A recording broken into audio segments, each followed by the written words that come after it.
Jeffrey H. Haskell, what do you write? Tell us a little bit I about it. write military science fiction.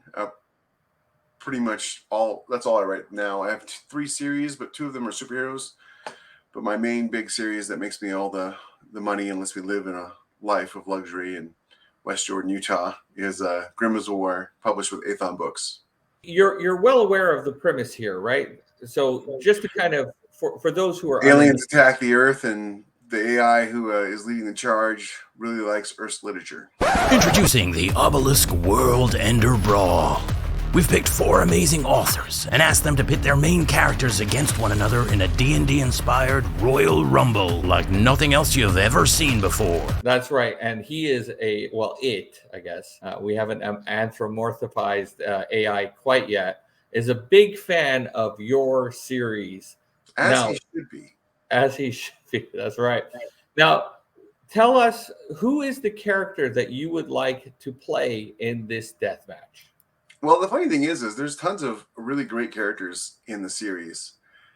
Some of them are really popular, but the fan favorite one is Gunny Allison Jennings. She's a Marine of the United Systems Alliance Marine Corps, and she's from a planet called McGregor's World. Her recruiter fudged her height so she could join in, because McGregor's World is 1.4 Gs and has 2 atmospheres. So the atmosphere is twice as thick as Earth's atmosphere at sea level, and it has 40% more gravity. So she's like, in feet and inches, she's 4'9", I think, and a half, and you have to be like 4'10" to join the Marine Corps. So she's just a smidgen below.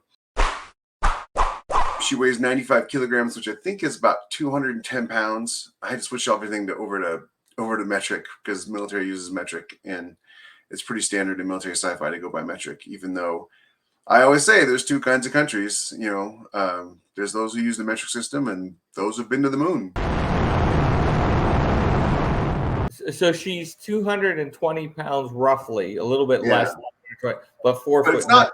What it is that I did a lot of research when I was coming up with McGregor's World, because what I didn't want to do was just have like a strong female character who kicked butt for no reason whatsoever. So I did the science. I reached out to some biologists I know, some people with some PhDs, and asked them, like, what would be the effects, what would be the real effects of a high G world? What would it really look like? And how could I make a character that was a woman that was as strong as men, or in some cases stronger, and still have her be able to move and, and stuff like that? And that's why I added in the atmospheres, because it's not just gravity, right? It's not just gravity. What the gravity does is it makes her shoulders and her neck and her upper body much stronger, because it has to hold up her head.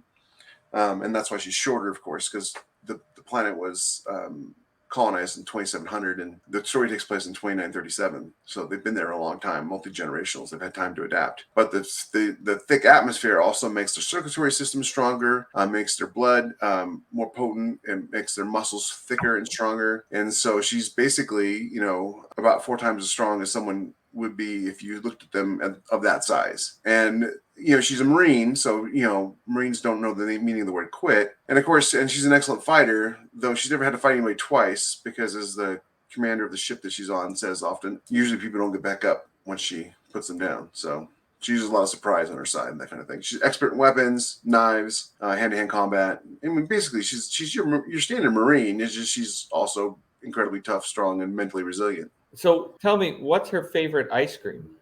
Soft serve vanilla ice cream. I have to ask. You said that so quickly. So this is established lore in the book. Sort of. If you ask any sailor, the most important piece of equipment on a ship is the soft served ice cream machine. And it comes in 2 flavors, vanilla and chocolate. The chocolate's not really chocolate. It's just slightly different tasting vanilla. So, yeah, she's the kind of character that is no nonsense. And so she's like vanilla ice cream. Spoken like someone who is ex-military. There you go. All right. So obviously you picked this character because you feel this character is going to survive the games admirably. Why this character? Tell us a bit about the backstory and what makes you think being transported into a foreign, strange world with no warning and put into a death match, why this character, of all the characters you've written, is best suited to survive. Well, I mean, if you're talking about like a leadership position, I would have gone with Grimm. He's the consummate leader. He's cool under fire. He looks out for his people, but he's not much of a fighter. Fighting requires discipline and time. If you don't fight every day, if you don't spar every day, you're not going to be a good fighter. You're just going to be okay. And Grimm, he has the advantage of being big and tall and strong and whatnot, but he's a Navy guy. He commands a ship. So if you take him out of his ship, as happens in the book on occasion, not the most useful character to have around. Gunny, though, she's not only is she a fan favorite, she's probably the most favorite character that I have ever written. Across the board, but not only is she a fan favorite, she's a survivor. She's famous for a quote she said in when they were on this planet called Medial, and they were getting off the ship, and they're going through customs, and their guide was like, "Do you have any weapons?" And she's like, "Oh, do they scan us or do they search us?" And he's like, "They scan you." Then no, we don't have any weapons. And he's like, "I'm serious. Do you have any weapons?" And she's like, "We got knives." And someone's like, "What are you gonna do with a knife?" And she's like, "Alone and naked, a Marine could conquer the planet before breakfast. Give us a knife, and we'll conquer the galaxy." So that's her kind of attitude of, I got this. All the flair and the distractions and things like that, they just disappear with her. There's, she's got to kill somebody, she's got to defend somebody, she's got to achieve an objective. It doesn't really matter if she's on an enemy ship, an enemy planet, or in another galaxy, or, she's the only human to have had alien contact, and she didn't tell anybody because she didn't think it was that big of a deal. All right, so your hero encounters a Tarazak between she and her objective. What does she do? I don't know what that is. Exactly. A, attack it head on. B, try to sneak around it. C, try to trap it or poison it. D, try to lure it away with glamour and guise. Or E, shove a fireball up its,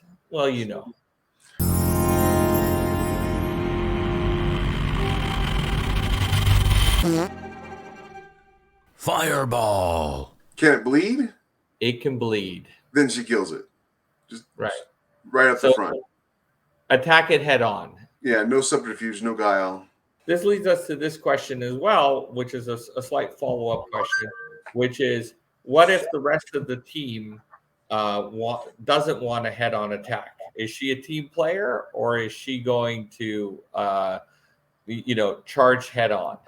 No, Marine Corps is all about being in a team. You don't achieve results without working as a team. So she's perfectly fine to take orders and do what someone says. She'll tell them they're wrong, and she's often quoted as saying things: "Were you born stupid, or did you work at it?" Because she's a Marine. So, but if there's a team and they want to do something else, she'll do her best to make the mission succeed no matter what. But if she's alone or if she's in charge, why waste all the time? Just get right to the killing. McDonald's drive-through. What does she order? Boy, I don't think she'd go to McDonald's. And I'd say this because I don't think she'd go to McDonald's because the food would be too flavorful. Yeah. For her, eating is just the thing you do because you need fuel. So probably a plain cheeseburger and fries and water. Excellent. Okay, so obviously you've been in the writing game for some time, and I know because I know you and I know your stuff. Your books have got started about the same time, I think. So yeah. Well, your books have achieved massive success, especially the military sci-fi. So tell me, what inspired this character in particular? I'm glad you asked that because it's a great question, and two, a lot of people think that you set out to make a character great. Like, oh, I'm going to make this side character, and everybody's going to love them, and it's going to be amazing. Not even remotely true. When Grimm takes over the Interceptor, the Marines are the only ones who are squared away. Everybody else, all the Navy guys are drunk or, on this planet on leave. They barely have enough people to staff the positions. And he's got to whip this ship into shape, other than the Marines, who are always squared away. It's a little unrealistic, but I sort of exemplify the best in people in my books. So when this mission happens where they have to both patrol the system and guard this freighter, the Marines all get detached to the freighter. And I was about halfway through writing this scene where these pirates were boarding the freighter and they're clandestine. And the pirates get ambushed by the Marines, and the leader of the pirate ran, and he runs right into Jennings. And she butt strokes him in the face and kneels down on his chest and says something pithy. I was writing that scene and I realized, well, this character is something. This is not just your regular. She's something. And from there, it developed and her personality developed into this very laconic, no nonsense character. And the the narrator really brought her to life. I mean, the narrator fell in love with her, and he gave her like a southern accent, a little bit of a southern accent, and which when I'm talking about her, sometimes I'll affect because I get into her head. And yeah, and she's from this planet that's just awful. I mean, she hates it. She never wants to go back. They have such a low birth rate. They have a multiple wives situation going on, and she didn't want to be married to somebody anyway. She wanted to excel. She wanted to be great at something, and she's a great Marine. She's really good at it. And so that's her whole driving force, is to be the best. And yeah, she's wonderful. She's just a fantastic character to write. And then by the time book 2 came out, people were already talking about her. And by the time book 5 came out, she's basically either everybody's favorite character, or it's even in odds with Grimm. And her and Grimm have a great relationship. She trusts him implicitly, and he trusts her implicitly, and despite the fact that he pisses her off all the time because he calls her Allison, and her name is Jennings because she's a Marine. Albert Einstein, despite being wrong, once said E equals mc squared. What if I told you he made a critical error? How would your character respond to that? Sir, I'm a Marine. I'm about killing people and protecting people. I don't care if E equals mc squared. This is more of a question of insulting Earth science. That the idea behind that question. All right, so she's lost on the watery planet of Novella. It's a nasty planet filled with squid-like humanoid creatures, and kind of think of them as mini krakens or mini Cthulhu's, if you will. What would the first thing she do to try to find shelter and safety? Is it like a whole water planet? Is like everything is ocean? Very, very watery. There are, sand dunes and, small little islands, but for the most part, we're talking like 90% water.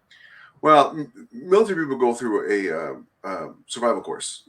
Everybody does in the military. You all go through a survival course. There's not even a survival school. It's just one of the things that you're taught.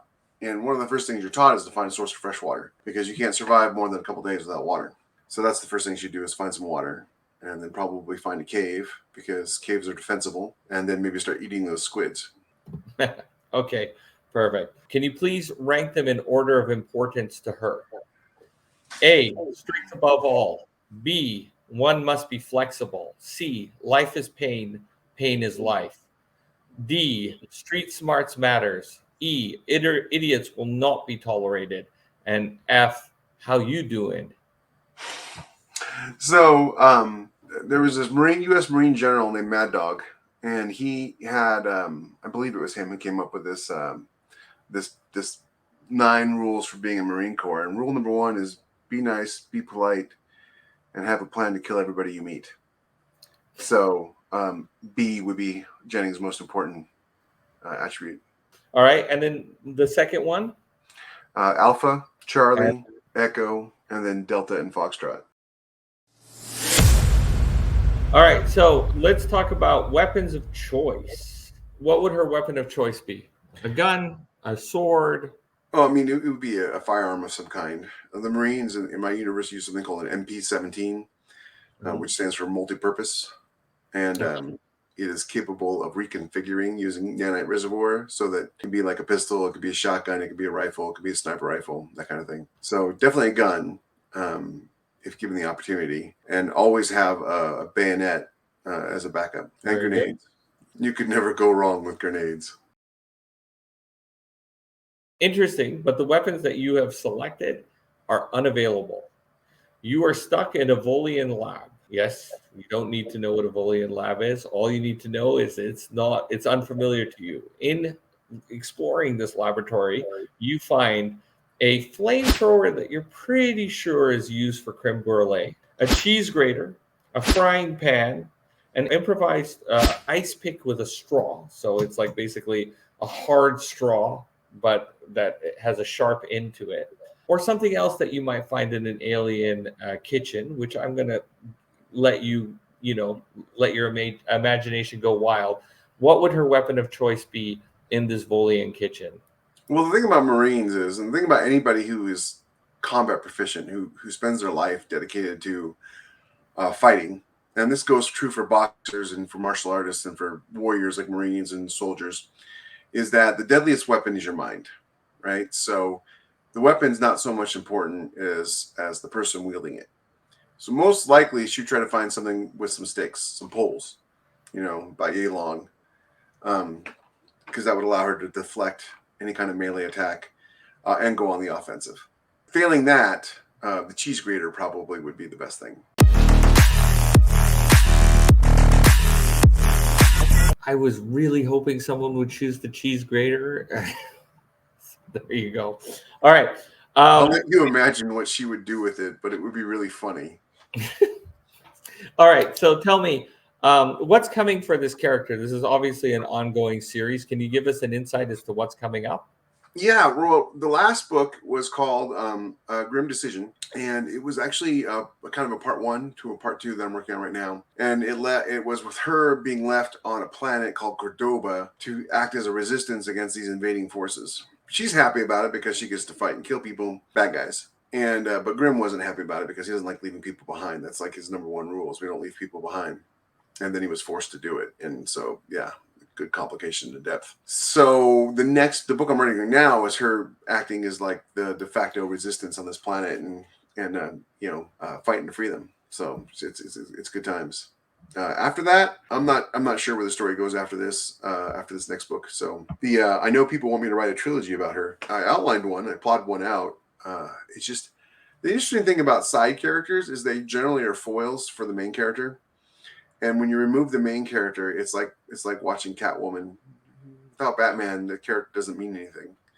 And Jennings is a fun character to write, but I don't think she can carry a story on her own. Well, she will be one of the central characters for the short story that we'll be pulling together for this adventure. Okay, so last 3 questions. We're in the home stretch. What qualities do you most admire about her? Gosh, that's a good question. You can tell she's obviously a fictional character, and you can tell because I'm looking up trying to think of the answer. Probably her no nonsense. Her how laconic she is. She doesn't use 3 words when 1 word will do.